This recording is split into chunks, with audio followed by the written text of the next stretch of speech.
నమ్మకమే జీవితం. కానీ మోసపోవడానికి కారణం కూడా ఆ నమ్మకమే. ఆస్తిపాస్తులు లేకున్నా మనతో సంతోషంగా బతకగలిగేది ఒక్క ప్రేమ మాత్రమే. తండ్రి కోపానికి కారణాన్ని తెలుసుకున్నప్పుడే నాన్న హీరోలా అనిపిస్తాడు.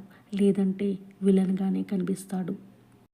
తను తలరాతలో లేదు, తలుచుకుని రాసుకుని రాతల్లోనే మిగిలిపోయింది.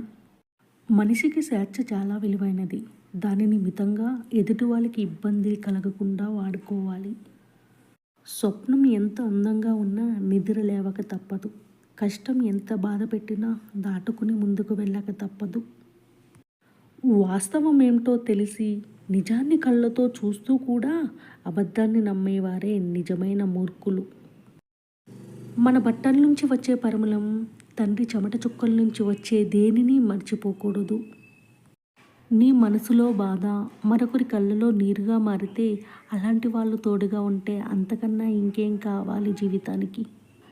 ఎదుటివారికి నచ్చాలని, వాళ్ళను మెప్పించాలని నిన్ను నువ్వు మార్చుకుంటూ పోతే నీకు నచ్చినట్లు నువ్వు బతికేదెప్పుడు? ప్రేమ పుట్టడానికి కారణాలుండవు, కానీ విడిపోవడానికి లెక్కలేని కారణాలుంటాయి. బాధ్యతలు భుజాలపై ఉన్నప్పుడు తలపై ఎంత బరువున్నా తేలిగ్గానే అనిపిస్తుంది.